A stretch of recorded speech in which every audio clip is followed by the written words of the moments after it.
up the door. It's all night pouring, not a drop on me.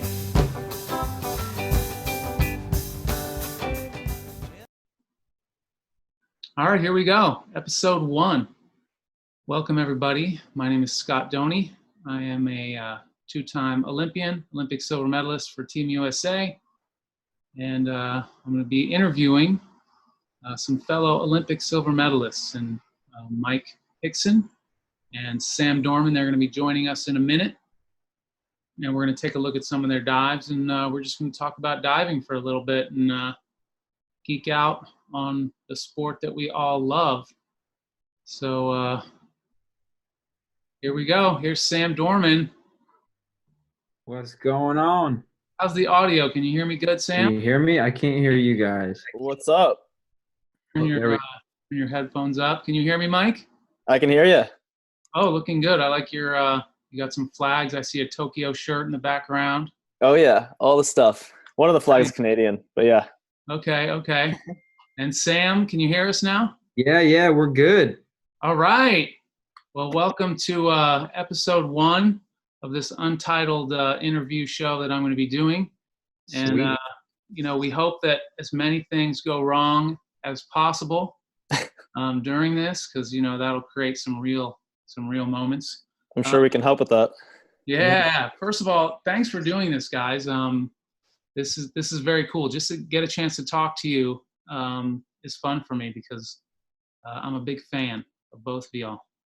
It's been a while since, last time we saw you was probably trials? No, maybe later. I think there was an event between trials and the Olympics. Was that the event in Atlanta before you guys went to Rio? Yeah, Definitely, I yeah. saw you guys there. Rio. And then before that, it was I think it was around Fort Lauderdale. Yeah, the camp in Lauderdale. Yeah, that was the Pray for Rain camp. That was the Pray for Rain camp. We're we can start off talking about that if you guys want. Yeah. So, first of all, I'll just do a quick introduction. I first met Sam. Well, I first found out about you, Sam, when you were diving for Randy. We have that in common. I also dove for Randy Abelman. And you were competing at, I think it was a World Trials. Mm-hmm. And I was following along on like dive meets or one of those live feeds or live scoring or something. And I was, texting with somebody like Tim O'Brien or someone. And I was like, oh man, Dorman is killing it. He's going to make the world team. He's killing it. And I was like, I don't even know who this kid was, but I was like, man, look at his list. 109, 307, 407. And I was just blown away. And I was like, and then it turned out you didn't even go to those worlds, right? Because there was a, Yeah, that was with I think that was in Tallahassee where they changed the rules and you had to get a certain score, and I didn't hit the score, so they didn't send us. So it was Barcelona. But you were on my radar at that point, and then I think I met you at a camp at the Olympic Training Center, Mm-hmm. Colorado. Yeah. My first man in person, and I don't know, man. So I've always just been a fan and followed your career. And then of course I saw you guys at the Lauderdale camp, and Mike, I don't know if we met when you were a junior diver.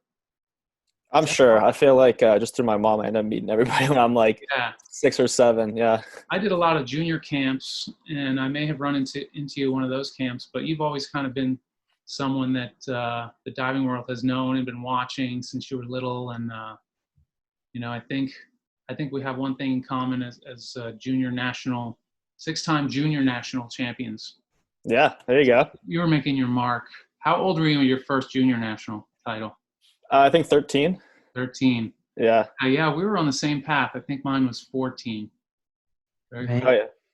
So anyway, we'll circle back to the Lauderdale camp, because, when Steve Foley was high performance director, he would bring me in for all these camps and junior camps, world team camps, senior national team camps. And I would usually make some kind of presentation. And he called me for the Lauderdale camp, which I think was January of 2016. Mm-hmm. So I think the team was about to go to World Cup in Rio. And for whatever reason, Foley said, hey, just come in and I don't want you to make any kind of presentation. You know, these kids are busy. We've got a lot of stuff planned for them, other presentations by the strength and conditioning people and the other clinicians or whatever that come to these camps. And I was like, okay, great. So I just came in. He's like, just be around the kids, tell your stories, they love you, whatever. So as soon as I got to the camp, all of you guys were like, Scott, it's good to see you, man. I love your presentations.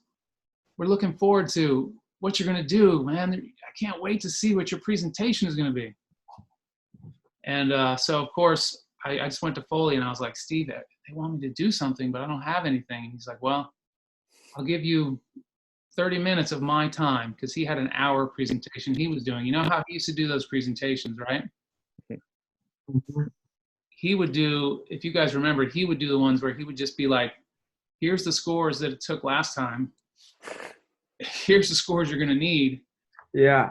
I hope you guys can score these scores because we need you to win medals. Like that was kind of like he, yeah. Right? He had the statistics of, what it would take at World Cups, at Olympics, and the exact numbers. He laid it out so well too. And then all of a sudden he's like, but we're not going to focus on that. Yeah. We're going to just get you, be in your happy place, do your thing. Don't focus on that. We'll take care of that part. We're like, oh, okay. Yeah, right? Yeah. I thought the both of you being in that meeting too was so funny because you had just both sides of that, where it was one like, hey, these are, what you guys need to achieve numerically. This is the scores you need to go. And Scott being there like, hey, it doesn't matter. You show up on the day and like basically make everything you can into your advantage. And I thought that was incredible. Yeah. Well, just so you got, I don't know if you know the story about it, but the way I came up with that, so I had to come up with the presentation on the spot, and I literally sat down and started scribbling ideas on a napkin. And I was thinking about the Olympics and the World Cup being in the same pool. And I was thinking about the Olympics and how many things just go wrong when you get to the Olympics. And also being the first outdoor Olympics in a while, I was thinking about rain. And I was like, I'm just going to talk about how so many things can go wrong and how, you don't want to just be prepared for things to go wrong. You want to actually be hoping that they go wrong, which is kind of why I'm joking about hope things go wrong on this. But so I made this whole presentation. I called it Pray for Rain. And I literally improvised it on the spot to you guys. And I talked about, when you get to the Olympics, there's a camera crew that shows up, or a person sets up a huge light right where you were planning on sitting. There's all the regular things that go wrong with the scoreboard or the announcing table. Being outdoors, you got wind, you've got rain, and being that it's an event so huge like the Olympics, literally the president of Brazil could decide, hey, I want to go watch the men's synchro 3-meter final, and because he's a busy leader of a country, he just strolls in halfway through, and they stop the meet, make sure his Secret Service is all in line, and anything can happen. There was the streaker incident. You guys remember that, right? What Olympics was that?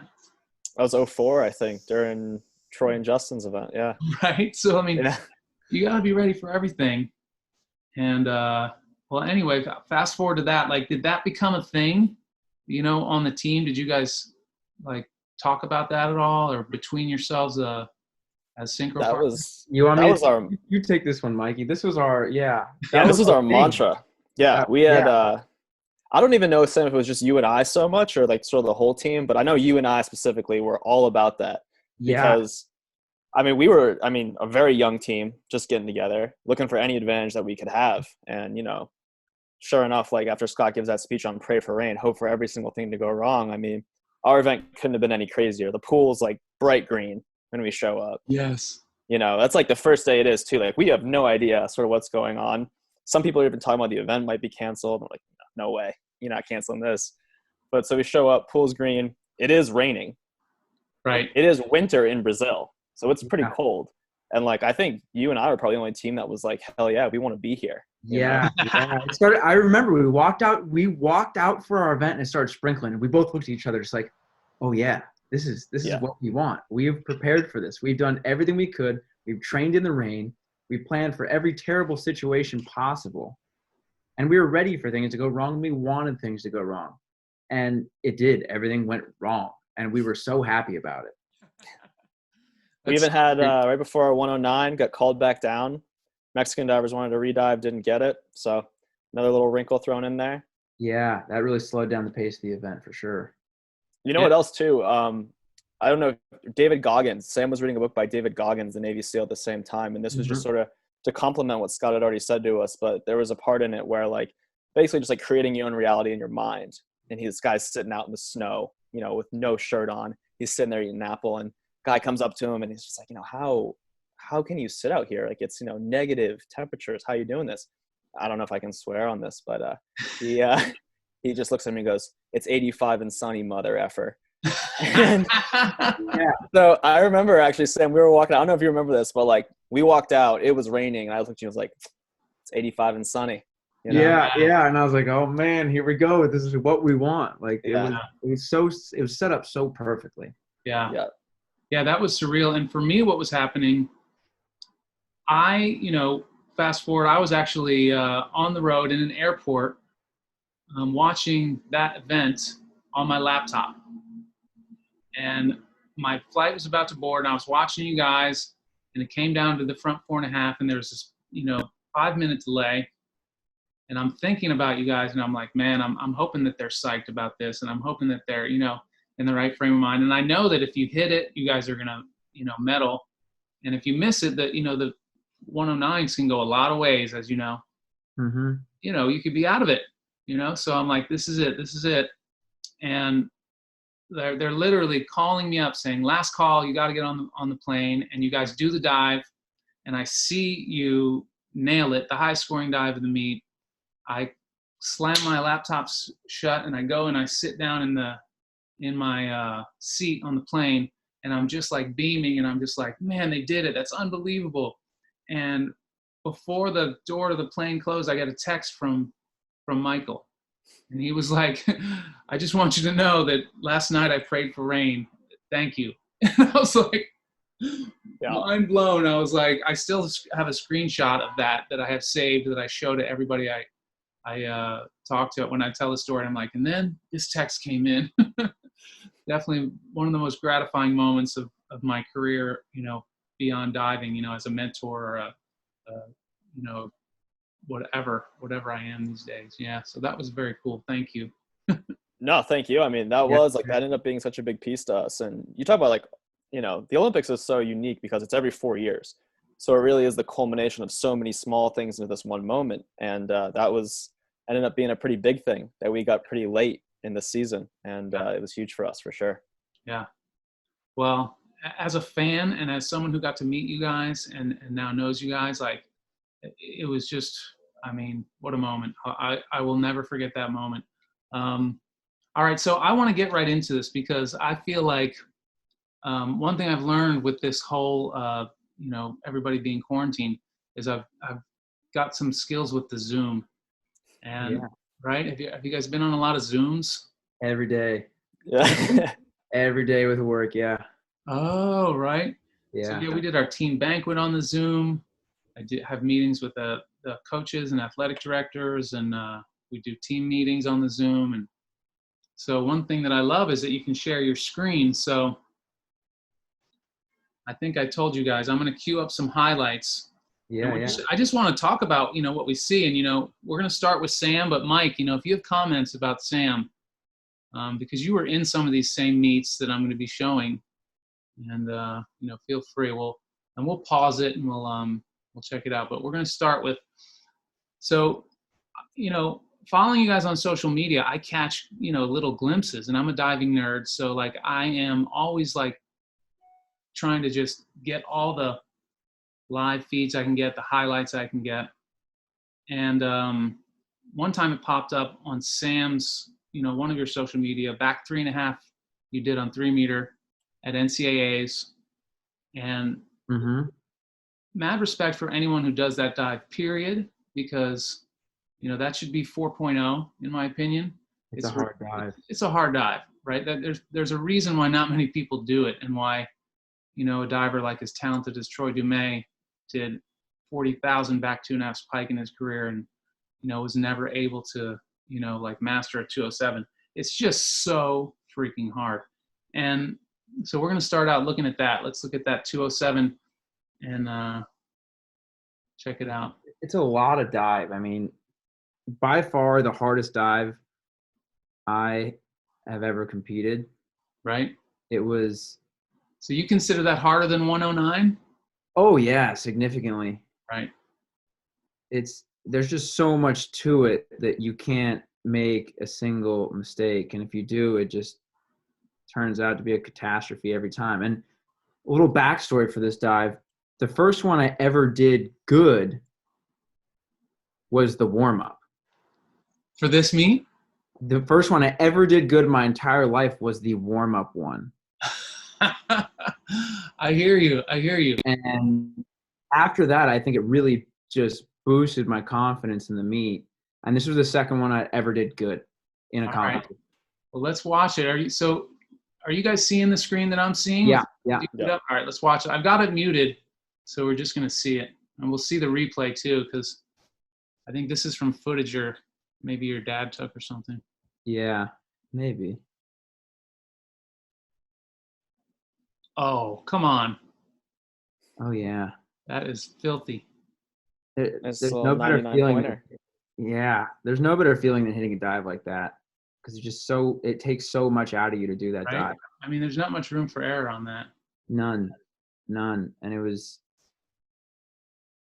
I mean, after that one, I think my adrenaline was just completely through the roof, and I was trying to just chill out as much as possible, which is extremely hard. For me, it was always going 80% and never going full throttle, because if I did, it always just ended up me getting too amped up, and I'd just go flying over or go way short because I get too jacked up. So it was an 80%.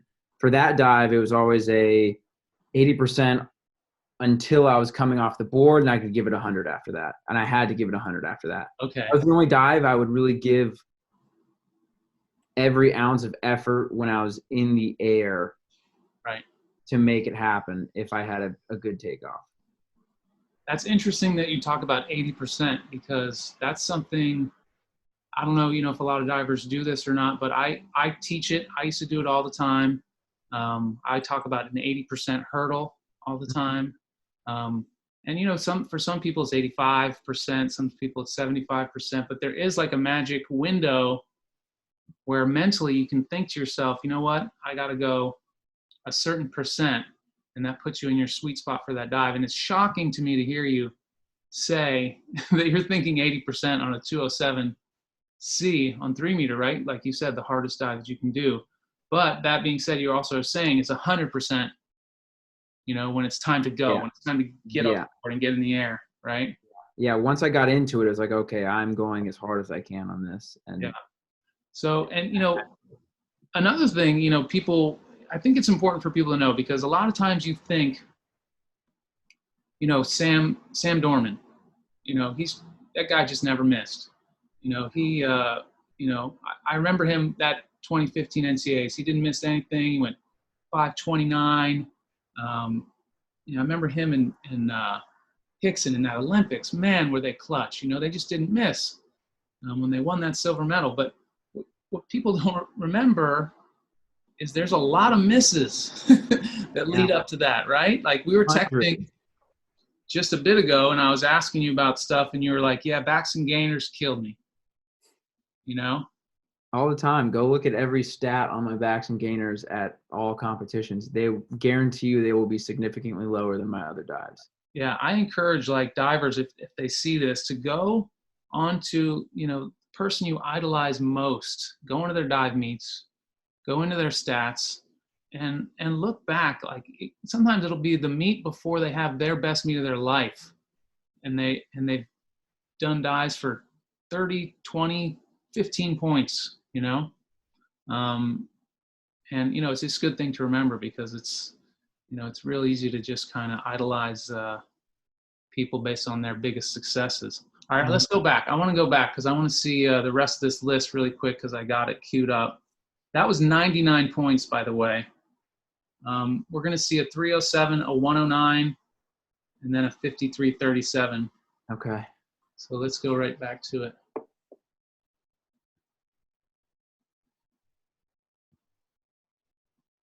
Again, I'm just going to leave the sound off because I was it's nervous. a guy who struggles with backs and gainers. It still wasn't an ideal dive. For me, that was pretty good for myself in terms of how high my heart rate was after a back like that. I still stayed bent at the hips and let it go over.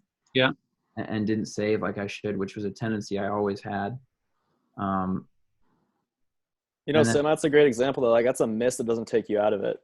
Yeah, it is. It was definitely a miss that didn't take me out of it. And then front, that was always a go-to. If I needed some confidence, that was a dive that I always had to turn to. It's also a dive. Yeah, it's also a dive. That was 102 points. So that doesn't hurt when you're trying to win an NCAA title or trying to make an Olympic team or win a medal. Yeah.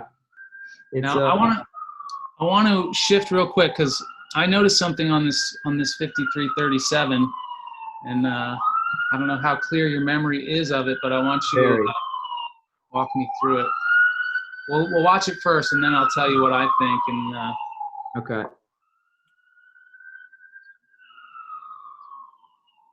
All right.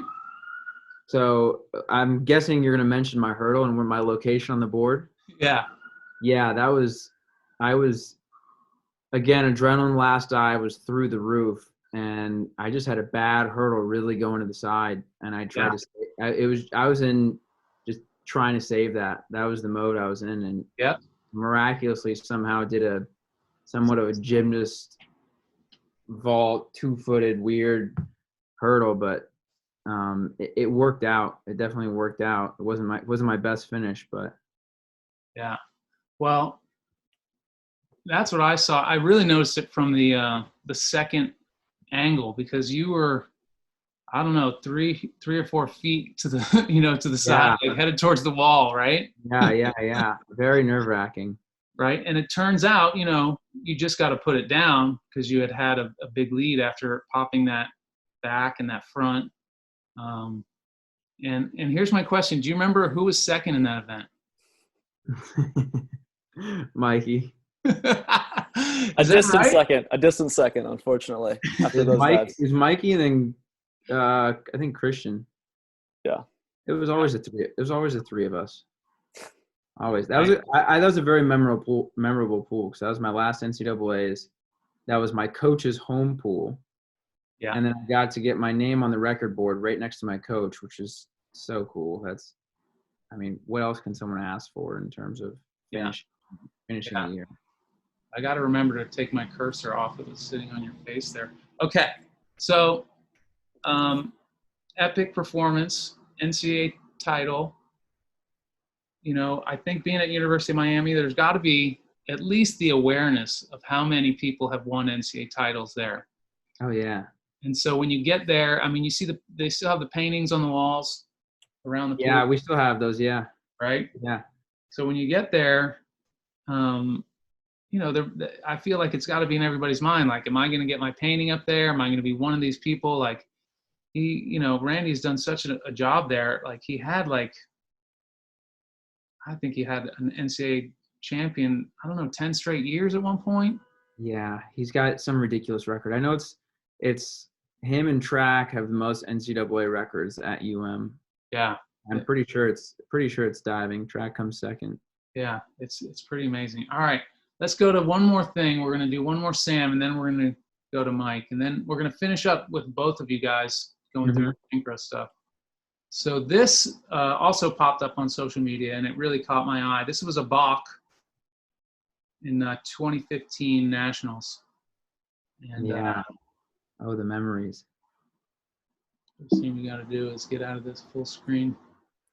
Sam, I actually remember this balk vividly because so I don't know if you guys can see, there's a hallway sort of right underneath the stands, and that's where I'm camped out and warming up in between. And as soon as you balked, you and I were like in a dead heat. You know, Christian was kind of running away with it, and you and I were battling for that second spot. This was to make the World Cup team for Rio. And I remember as soon as you balked, I was like, God, he's gonna kill this next one now. I know it. Like, as soon as you balked, I was like, yeah, this next one's going down. I knew. Meanwhile, weird feeling. Meanwhile, I balked, and for some odd reason, I didn't get angry. I got so like sad. I was just like, it's okay. I started talking to myself. I wish I was mic'd up and you guys could hear me. I started talking to myself. It's okay, Sam. You're okay. It's going to be just – I was talking to myself like a therapist. It's going to be fine. You're going to be fine. Just do your hurdle like you normally do. Take it nice and easy. I was like, I don't know. In a weird mental state where I was just like, all right, just do it again. Just get it over with. Wow. I love that, man. Like, this is the kind of thing, you know, I like to know what people are thinking when these things go down. So let's take a look at it real quick.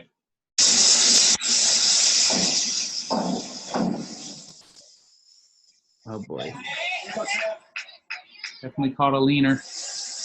Yeah. Crowd's with you. What a pool to have all these memories at, man.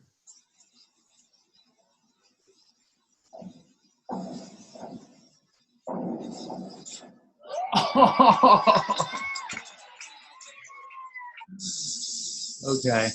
I remember walking by Randy. He just gave me like the dirtiest look, and I didn't know what to do. I started laughing. I was like, I don't know, man. I got nothing for you. Like, he's like, just go do your next dive. I'm like, all right. Yeah.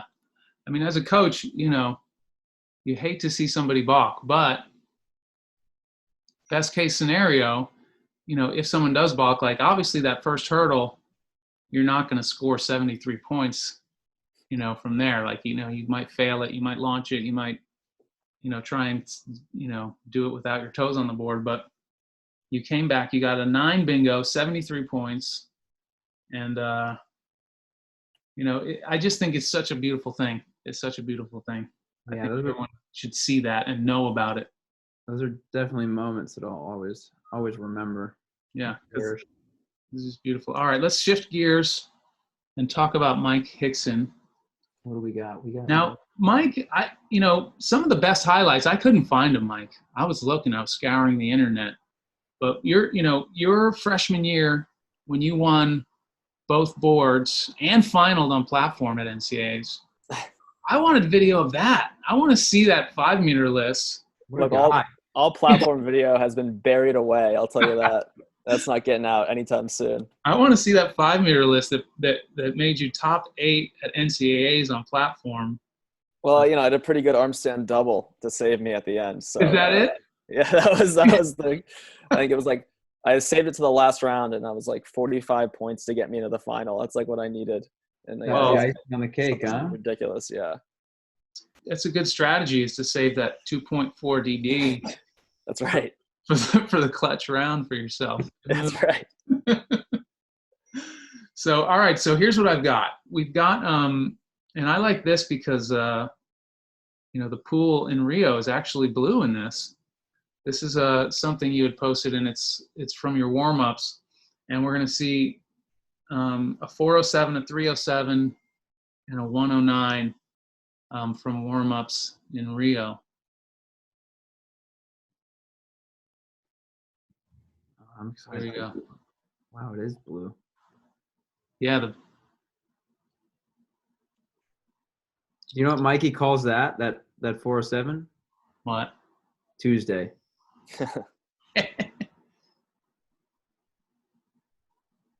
I wish it was next Tuesday. I'll tell you that much. Right?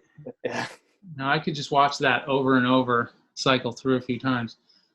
You know, when you're in a warm-up, like tell me, you know, I have my own story about this, but I want to know your guys' experience of what it's like to be diving in a warm-up at the Olympics. Is it different? Is it the same? I think just at a higher level of nervousness, but yet you're not as nervous as the competition, so you're a bit more relaxed. You're ready to – it's kind of like – would you say, Mikey, you're kind of like, all right, let's just show off a little and see how good we can hit these and get ready for this. And kind of, I don't know, in that sense, it's like, all right, let's get people nervous. Let's get other people nervous. Yeah, I think, me and Sam were always so different in our approach too. Like I would show up to warm up and like I didn't care. Like, if my warm up was the worst warm up I've ever had in my life, I don't care.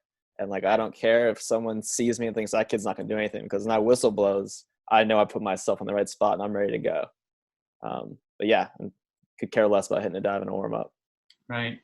I will say though, I remember like, we had, established ourselves a bit by this point at the time we were at the Olympics, but my first world championships, I was like 18 or 19 years old. And I remember being in the ready room or warming up for the event. And like, you're standing there with King Kai, you're standing there with Ilya Zakharov, Evgeny Kuznetsov, and He Chong and world champs. And I was just like, man, these are the guys. Every video I've ever watched in my life has been these guys, and now you're rubbing elbows with them. And it's a cool feeling, but it's nerve wracking.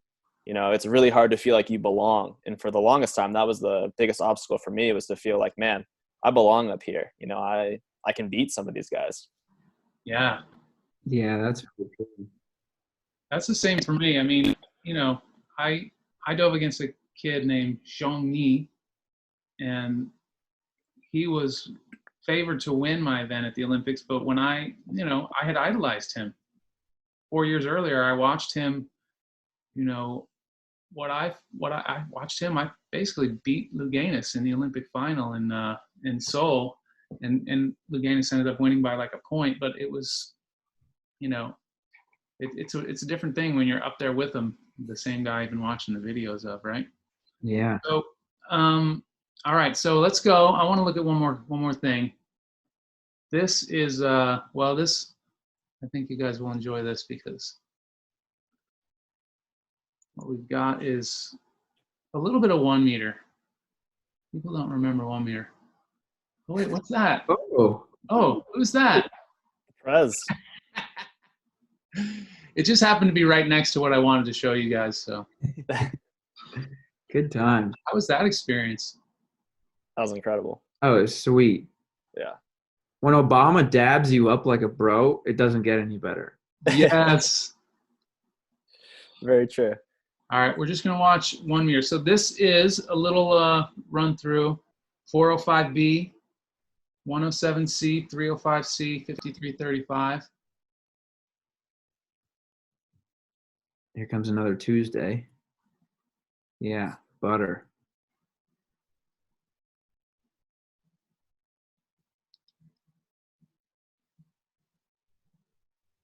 Whew. Samuel, notice all my clips are off Instagram because I'm the influencer of the group. But here, look, this is what he titled it: 1 meter Wednesday. Yeah. So he's basically, you're right, Sam. It's just another day for him. Yeah, it is. It is. It's a Wednesday, man. That 405B is dirty. Saved me in a lot of 1 meter meets, that's for sure. Yeah. I mean, that dive is a hard dive, and there's very few that I've seen that where it looks like not a hard dive, and that is one of the only highlights of a 405B 1 meter that I've seen where I'm like, I mean, when you're doing it like in the finals of NCAAs, I know how that is. You got a little adrenaline, or maybe even a lot. Maybe you lean in like a little half an inch more than you normally do, because you're like, fuck it, I don't care. I'm either going to get 9s on this, or I'm going to tick my toes. I don't give or whatever, and I'm going to go for it. But that, one there, like on a Wednesday, you got some drop on that. Obviously, you're loading the board, ridiculously deep, and you've got that board cranked back. And the rest of those dives, those are easy dives for you, I know. What are your thoughts on 405B? Go, Mike. My thoughts on like what I think about with the dive? Yeah, you step on the board, you're getting ready to go. You're standing there and you're doing 405B, you're finishing the event with it, you're behind a bit. What are you thinking? Oh, and I'm behind with it. I love it, man. No one knows I'm coming. But no, the biggest thing for me, like technically I think about is just the weight distribution. Like, keeping it on your toe. That's a big thing you see with people on inwards is I think the minute you fall to your heel, you sort of let that inward go, and it's hard to stay over it. It's hard to rotate the way you want to, but you stay up on that toe, and it's a little scary to stay up on your toe and stay over it. But you end up having, I think, more control over the dive. But yeah, me and James always used to joke about that. James Conner, my teammate at IU and my roommate for 4 years, one of my best friends. And so every weekend, there's a dual meet or we'd go to NCAAs and challenge each other. And he was like always going to the last round. Either he'd have a little lead and I might catch him, but he always knew like with that 405B, you're right there. That's a bit how Sam was on 3 meter with his 109 last. You never felt safe because you knew like, oh man, here comes 102 from Sam in the last round. Now, Scott, how did you feel when you did 405B on 1 meter? I'll tell you, I figured that dive out one day, and this was, in the early 90s. There was one day when I was at practice, and I was doing lead-ups for 405 on 3 meter because I was the kind of guy that would do lead-ups for all my dives all the time. And I was cranking 403Bs, and they were skying and they were flying over. And I just, some reason in my head, I was like, I think I can do a 405B on 1 meter right now. And I had it that day. And I did like 3 or 4 of them. And I had it for that week. And I think I competed it once at outdoor nationals. But then I lost it. Like it was there, like there was like a little window of time in my mind and in my physical ability where it was there, but then I would try it and I would fail it. I just couldn't, it just stopped happening. So, that's how dives, come and go sometimes, right? Yeah. Well, 405B in the early 90s, that's pretty impressive. Yeah, there's a video of me doing that. I think the only reason I did it is because, well, in my era, Mark Lindsay was the king of 1 meter. He was like the world champion. He was NCAA champion. He was, he just did everything easy on 1 meter. He was really strong and could spin fast, could pike out of a 107. And I wasn't that good on 1 meter, but that one meet, I was like, if I do this and I do triple twister and I do 205C, which I could never make, I'll have 1/10 more DD than Lindsay. And so I was taunting him. I was like, Lindsay, I've never come anywhere near you on 1 meter, but this is my day. Look out. And I think he beat me by like 60 points or something. Well, Mark's 1 meter list from back then would be most people today anyways. So yeah, ridiculous. He was unbelievable, that guy. He was unbelievable. Seriously. Yeah. Well, yeah, he was one of my best friends and we were roommates at both Olympics. Just I've never seen in my life anyone improve at a rate as fast as that guy did. From the first day I saw him, straight through to the end of his career, he just you'd see him and 3 months later you'd be like, oh. Then you see him 3 months later and you'd be like, uh-oh. 3 months later and you'd be like, oh man, because when I first met him, he couldn't point his feet, he couldn't twist, his hurdle was terrible, he couldn't rip, his flexibility was suspect. Like it was literally like all he could do was spin fast. And then he just worked harder than anyone ever I saw, and we all know what results he had. He did everything. It was unbelievable. All right, let's go. Let's talk about your guys as a synchro team now. Now, this happened fairly late in the game, right? Like, how long before trials in 2016 did you guys know that you're the team? So trials were in June. I want to say we got together in April. Yeah. That sound right? We had a synchro camp in Indiana, and then I had been doing synchro with Christian for about 2 years. Mikey was with Darian, and I also had been doing synchro with Troy a little bit. And we got a camp together, and by the end of the camp, they said, Christian, we want you back with Troy. Sam, we want you with Mikey. And Darian, you're going to be an alternate. And from then on, it was like, okay, I need to go to IU as much as possible and basically live there for 2 months and get in as many numbers as we can and get as much quality work we can get in, because we're going up against 2 dudes that have already got a bronze in the 2012 Olympics. And Mikey and I had never competed with each other, never really worked together, knew of each other, but it was just like, okay, here we go. And so I think moving forward from that situation on, I think communication was the most important thing as we started that trek. Yeah. And you were diving with Darian, Mike? Yeah, I was. Camp? Yeah, Darren Schmidt. Yeah. I'm friends with Darian. He's coaching at my alma mater now. Great guy. Couldn't have said anyone Yeah. better there. He's awesome. But yeah, I thought that was really interesting how late we got together. You know, a lot of people like to make a big deal about how we had such little time to prepare for the Olympics, but in my mind, you know, we both spent our entire lives preparing for the Olympics. We just didn't know we would be together. Mm-hmm. You know, the same way you've been training since you're a little kid, all of that like adds up to this moment, and you don't know who you're gonna be diving with in synchro. And so that's the way it was. And I think a big thing was like, you know, Sam, you talked about earlier in this Zoom, like you talked about Sam doing 109 in 2013.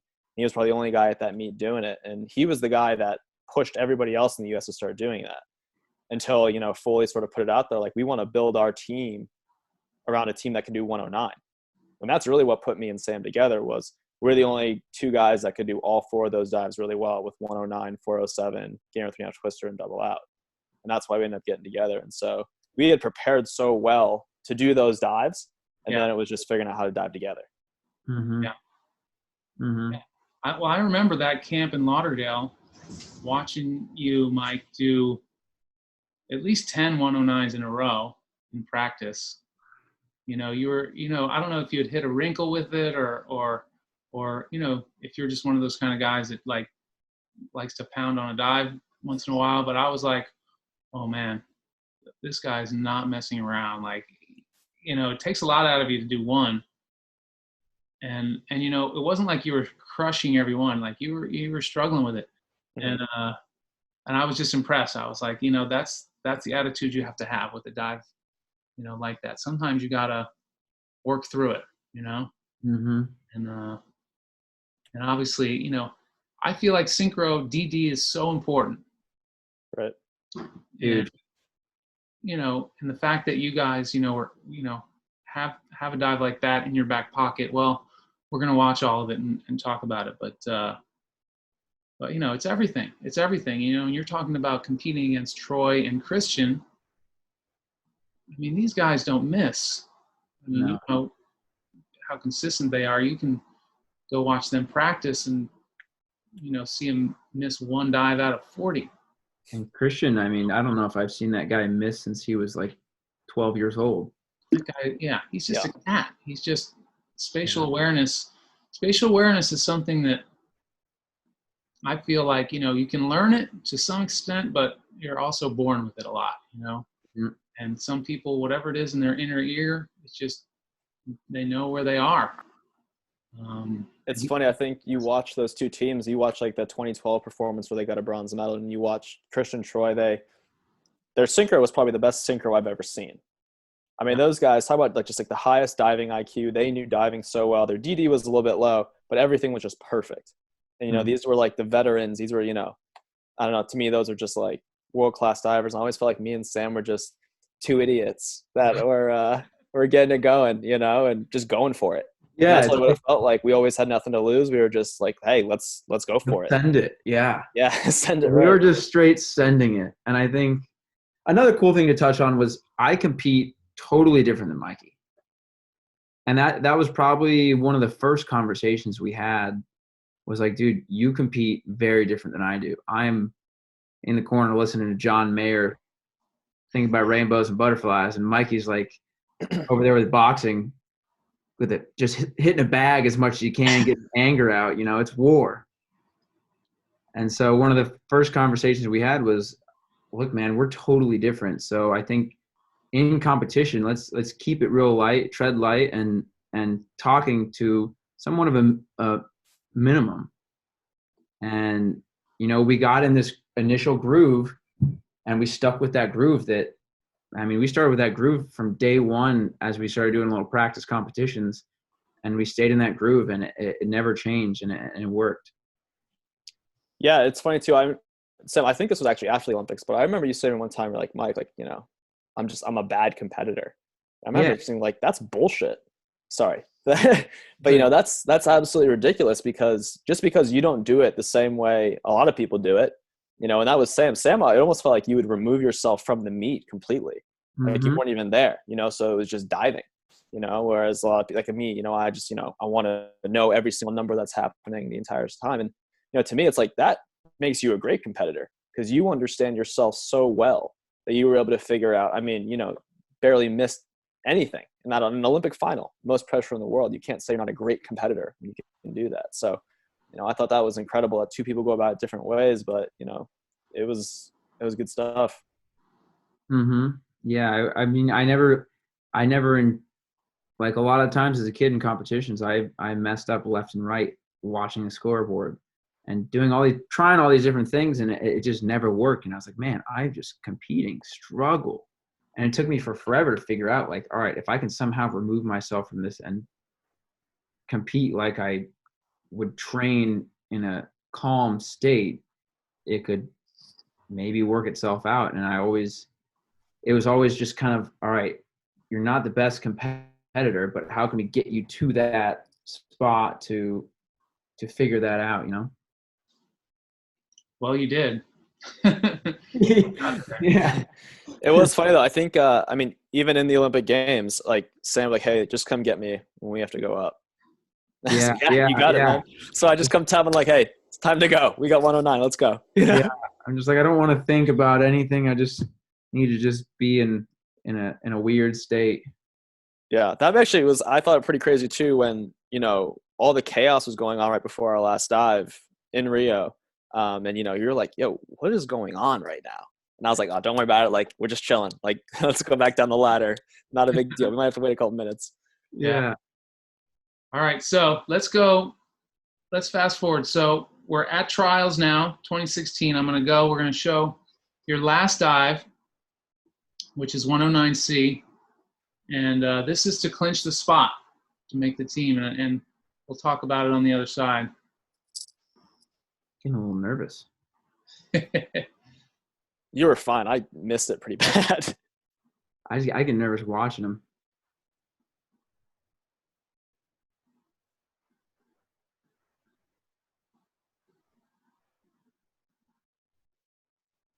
Oof. I mean, it was, of course, we were wearing our lucky blue suits. I think at that point I'd kind of known what was going on in the competition. It's hard to not know when you've done 3 lists and you kind of know the results after you've come down your last couple dives, you've hit your dives, you know that, all right, here we go. This is it. We know this is it. How can we do? And it came down to that. And I think I was more relaxed on that than most of the other earlier on dives. I was exactly the opposite. So like for me, the first 17 dives of that meet, it's a war and you're fighting for every single point. And then, last round, you got like a 50-point lead. It's no longer like, all right, let's squeeze some more points. Let's widen the distance. Like, yo, don't mess this up, which was the exact wrong thought process that I should have had. But it was, I was definitely just like, hey, find the end of the board. Just get this dive in the water and let's get out of here. Right. Well, I like this right here because I'm going to put the sound on for this little bit of interview because you guys have a great moment right here. Moment, live up to those dreams. I'm speechless. This is amazing. My family's here, everybody I love, and I couldn't be happier. It's a dream come true. Yeah, nail on the head right there. Just going over to my coach afterwards and looking up and saying to my mom, that's hard to put into words. Your first competition together as synchro partners, how did you pull this off to make the Olympic team? We matched up well. We worked hard. We both worked real hard. Young and stupid. Yeah. That's it right there. There you go, young and stupid. Did you say young and stupid? I think so. Yeah, Wow. he said young and stupid. Play it back.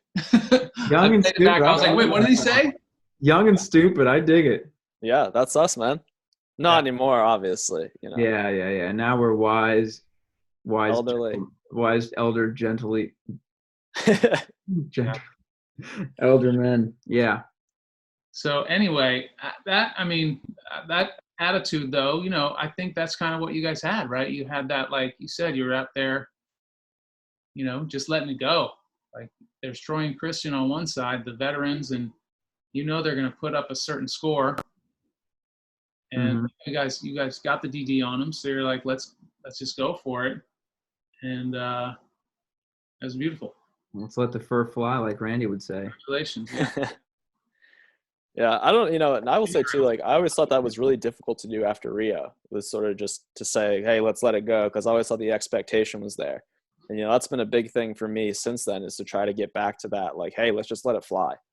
Let's just go for it, because there's like, a high expectation. You just want to sort of meet that, like, be good enough to, never miss a team, always have like a good performance. But sometimes when you're just going for a good performance, you can't have a great performance. Yeah. If that makes any sense, you're afraid to kind of go for it all the way. Yeah. Well, a lot of times that happens. Like you may even know in that last round, you might not need a huge score. Like you said, you just have to put the dive in to do it. But there are other times when and maybe you're watching the scoreboard, maybe you aren't, but you, on some level, that you need something special. And you guys were able to do that. So we're going to close out with the epic. I kind of want to watch all of it now. Okay. I hope you guys don't mind, but let's get it. Let's watch all of this Olympic performance. Look at those cheesing faces. Yeah. Happy kids.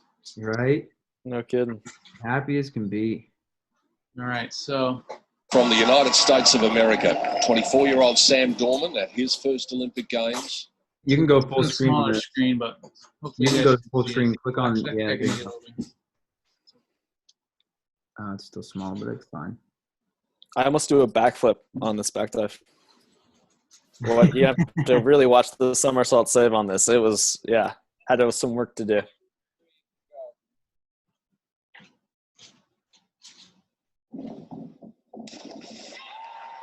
That was a good save. Good solid start from them. Would you say they're quite inexperienced as a pairing, but I've got high hopes for these two. So is that your first Mike Hixon, one of the Olympic hardest dive? working divers. Yeah. Constantly pushes himself. Amy Kozak. There's a lot of adrenaline in that moment, the 10 right? meters, really singing his praises. Yeah. Interesting thing with synchro is, straight final. The USA team. So, there's no prelim to sort of get your feet wet and feel comfortable. It was just time to go. Yeah. In the United States, there's 50.4. And 50 points was kind of our marker right there. All right, we need to break 50 on each ball. Yeah, if you go 100 between two, and you're feeling pretty good walking into there. Okay.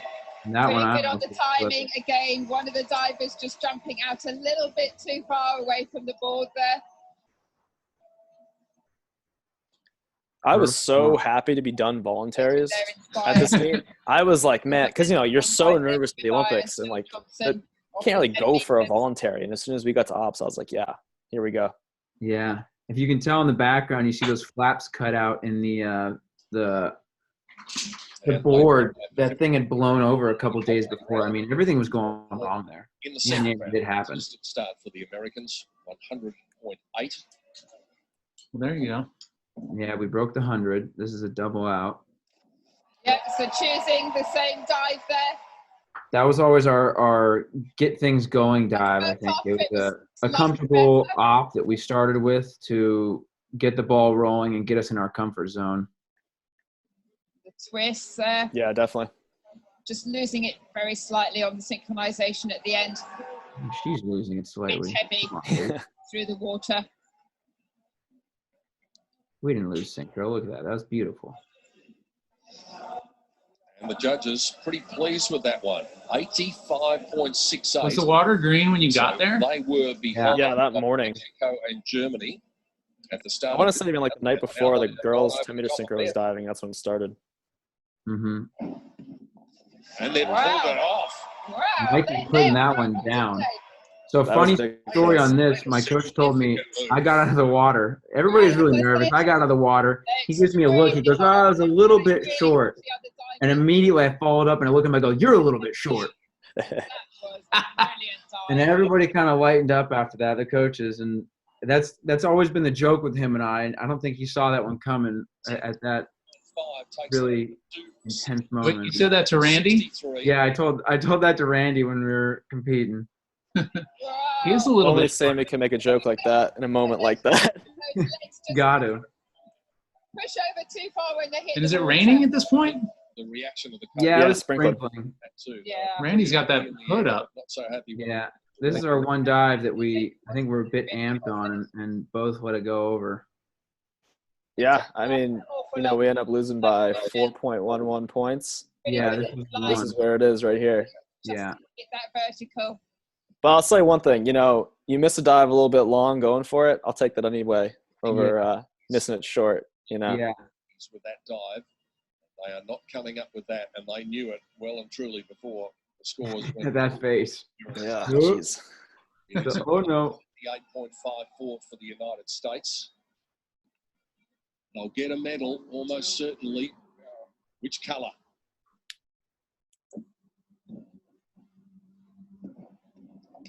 Wow. Oh, well done. How'd you feel on that hurdle, Mikey?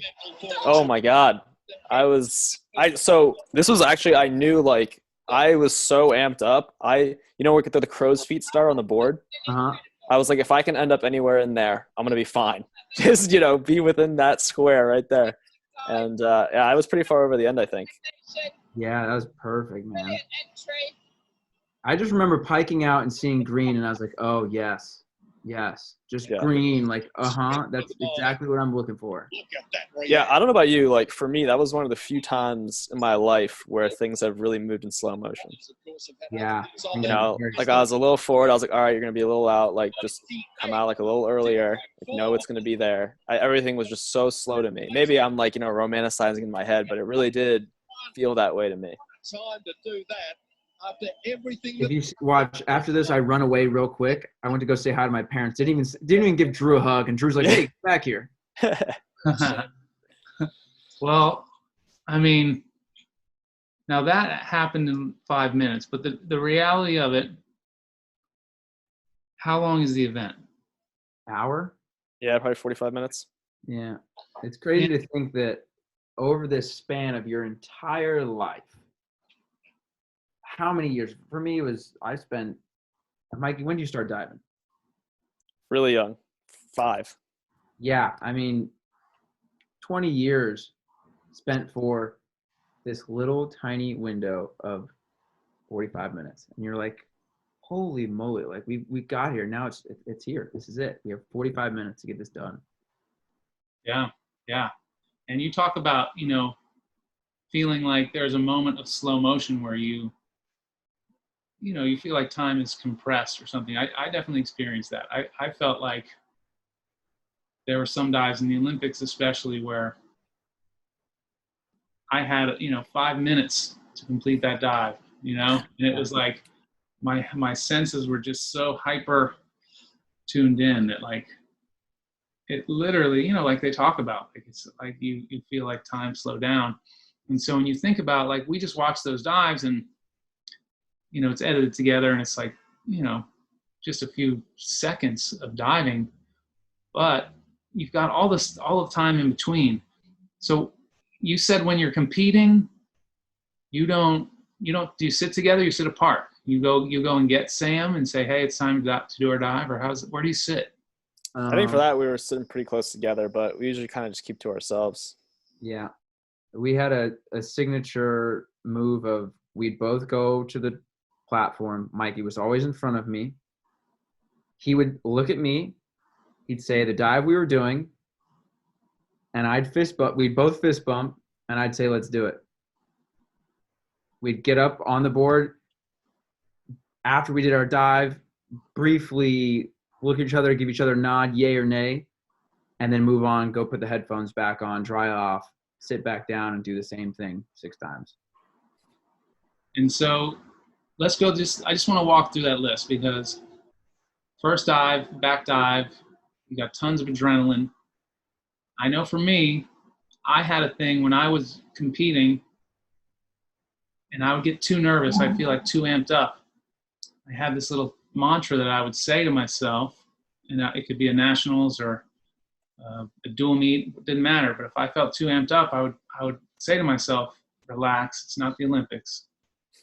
And it was it had become such a mantra, like so automatic, that on my first Olympic dive, and my first Olympic dive was an inward dive pike from 10 meter. Oh man. The last dive you want adrenaline on, right? And I turned around and I got all set up and I was like, okay, relax. It's not the Olympics. And I literally had like conversation with myself, like, wait, oh, it is. Oh man, what an aha moment. So I had to like kind of reset and think about, okay, relax, breathe, head up, whatever. And it went well, but yeah, so that, people don't realize you got to get through these moments of, especially synchro, you're doing a voluntary, you've got enough, I'll bet Hixon could have done a 207 there, like Sam did in that NCAAs, with the adrenaline that he had. Mm-hmm. And so after that first dive, are you feeling like, okay, I'm in a groove, or are you feeling like, well, we got through that?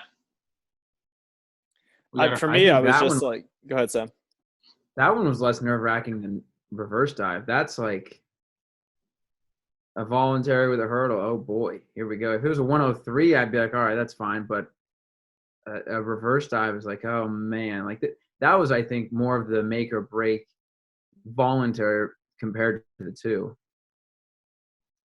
Yeah, I mean, for me, like I said earlier, like I was just very excited to be done voluntaries, because it's like, man, I always think that's like such high stress, because it is like, just kind of diving to not making mistakes, diving a little bit defensively, whereas optional is like, let's let it rip, let's go after it.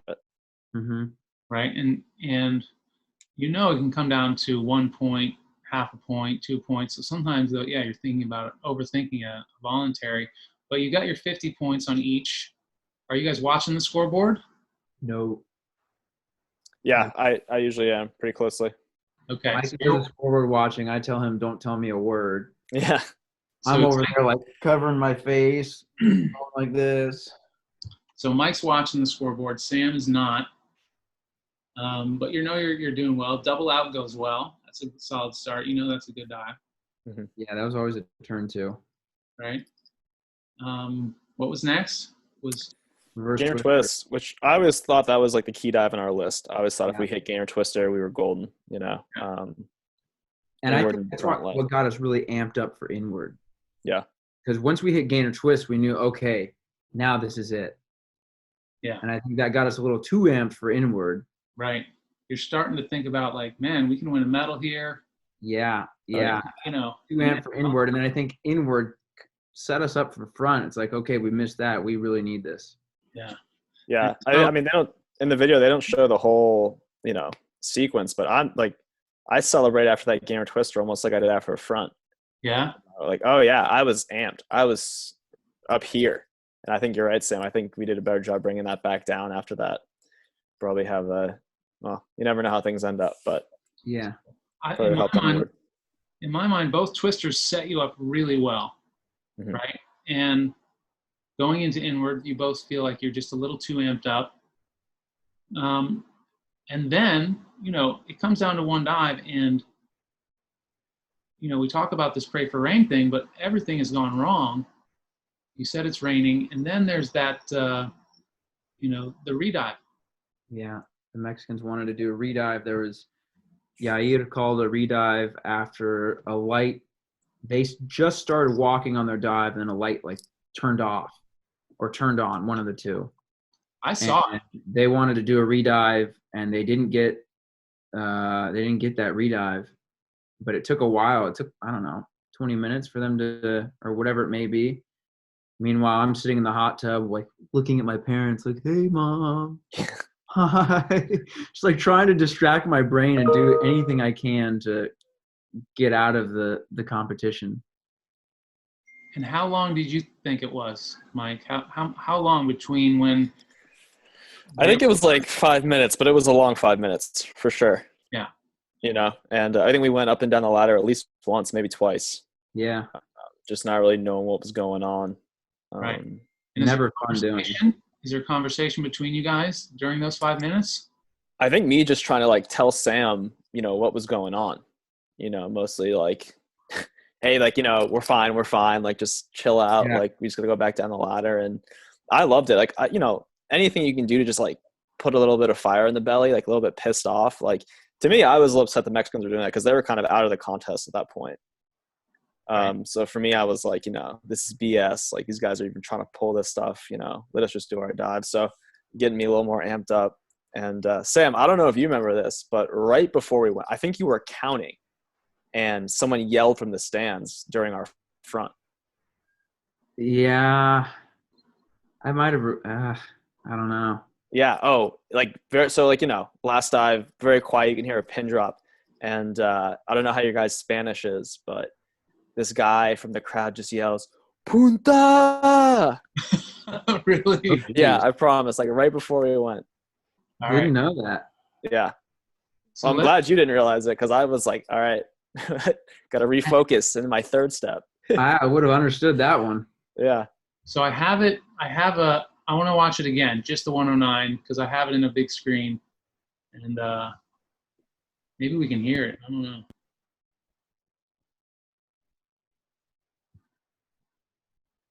I'm going to turn it up. Here we go. We're back in business again. Last dive for the United States. Did you guys hear that? Get a medal, almost certainly. Which color? Yeah, you're right. Someone yelled. Yeah, you can hear it like right before you start counting. Wow. How is that for mental fortitude? After everything that's been going on in the last 3 minutes here, they've come up with that. Absolutely incredible. I am so pleased for them after all of that they had to contend with. What an amazing dive. Fantastic synchronization. Yeah, I heard the yell. Yeah. You're right. Scott, Matt Scoggin used to tell a story about you from your Olympics in Barcelona, talking about your 307 and how, you were struggling making it sort of the whole time, but you just knew that day when you woke up for the final, like the butterflies were going to be there. That energy was going to be there. And like, that was going to be enough for you to absolutely get there, put a hand on it and kill it. And I remember him telling me that story when I was diving for him. And that actually brought me back to like where I was feeling here was like, man, I know like this energy I have right now, like I'm going to have so much gas on this front, like get me near the end of the board and we're going to put it down. Yeah, that's the best feeling when there are times when before the dive starts, maybe the moment when you're stepping out of your hurdle, when you're like, okay, hurdles within the range, I know what I can do. But, for a platform diver, sometimes you just know. You're just like, well, this one's going down. And it's interesting to hear Sam talk about he did his first really good 207 in the warm-up, before that one he did. And for me, I had never done a really good one, but I still knew. That was the only really good one I ever did. I did some good ones, but really good, I only did it once. And that was it. And it's cool to see how much your level of confidence will play into something like that at those points, Yeah. You're completely convinced and know that you're going to do it. It's like, all right, there's no turning back. This is going to happen. Yeah. And once you've committed to something like that, your odds, I feel like, are so much higher in really hitting that dive. Yeah. Well, as people who have all experienced that, I just have one last question, then we're going to wrap this up. Blue is my favorite color. So the question is this: we've all experienced that moment of like complete and total confidence. Where was the first time you ever experienced that in diving? Oh man. Go ahead, Mike, you can start. Jeez. Yeah. I mean, I'll say one thing, like the mentality that my mom taught me. My mom, for those who don't know, my mom was my first coach when I was super young. And just like the mentality that she would put in my head about that same thing you're talking about, like that belief, and it doesn't matter if you do 10 and you miss 9 in practice, like when you step on the board in that meet, you're going to hit it. So I feel like from a pretty young age, like I can think about it in my mind right now when I was 13, winning my first junior national title. with a 403B 1 meter and sitting up there like, man, we're going to go after this. We're going to hit it. And I don't know. I think my mom did a great job putting that mentality in my head. So even from a very young age, I always felt like, even, you know, when it didn't work out, I still felt like it was gonna before I did it. Yeah. Mm-hmm. I think for myself, I didn't figure that out till much later. Once I was in college and I had figured out that it's not like training, I was fine, and getting into competitions, I'd work myself up and create all these different scenarios in my head and create all these problems. And I had to put myself in a different situation in my head to be able to compete the way I needed to compete. And it took me a long time to figure that out. And I think probably by my junior year, senior year of college, that's when it all started to come together. And I could say, okay, I'm confident on this dive. I was finally getting confidence on backs and gainers, and I could really commit to them and know that I was going to hit them at times. It was never, I was never hitting them all the time, but there were times where I'd get confident and hit them. And like at NCAAs, I got that confidence from that 1-207, and it definitely carried on to the next. How about you, Scott? For me, it was when I was really young. And I was 14. I won junior nationals, and I had started to kind of do something different in between the dives. You know, I started to think about what I was doing in between dives and realizing that that's part of the mental state that affects how I am when I'm on the board. And that confidence and then that routine that I developed, like at the age of 14, I continued to tinker with and change, but the basics of it kind of remained throughout my whole career. And the confidence just built from there. And the routine also built. And I changed it up, you know, depending on the circumstance. So, you know, in the Olympics, it was a little bit different. In the trials, it was a little bit different, you know, but I always had a basic routine that I could rely on. But I got to a point where I realized, you know, the state of mind that you're in when you're about to go, you don't just arrive there, you put yourself there. And, you know, once I learned how to do that was everything, because I didn't jump as high or spin as fast or any of that, you know. Didn't do the harder dives, but that was everything for me. Yeah, I mean, I'm right with you on that. I think, you know, for me, a big thing, especially in diving, I don't think there's a more mentally challenging sport than diving. And, you know, other sports, if you don't want the ball at the end of the game, you can pass the ball to a teammate. But in diving, there's no teammate to pass the ball to. You know, you get the ball at the end of the game. And so I think, you know, deciding that you want to be there is so important. You know, and I do believe like it is really like you choose it. You choose to like, hey, I want to be in this position. I love this position. You know, pressure is a privilege, and I get to be a part of this. And so I think, you know, like you said, like arriving at that point in the meet, it takes practice and it takes a decision, but you can do that if you want to. Yeah, awesome. Well, I just thank you guys for your time, man. This has been super fun. I'm going to just, you know, save it and I'll send it to you guys, and we can, you know, share clips or whatever you want to do, but for posterity, for whoever wants to see it. But it's good to see your guys' faces, man. This is super fun. You as well. It's great to see you. Glad we got it up and relived some good memories. Yeah, thanks for having us on, Scott. This has been awesome. It was great, man. All right, guys. Cool. Great to see you. Take care, man. All right.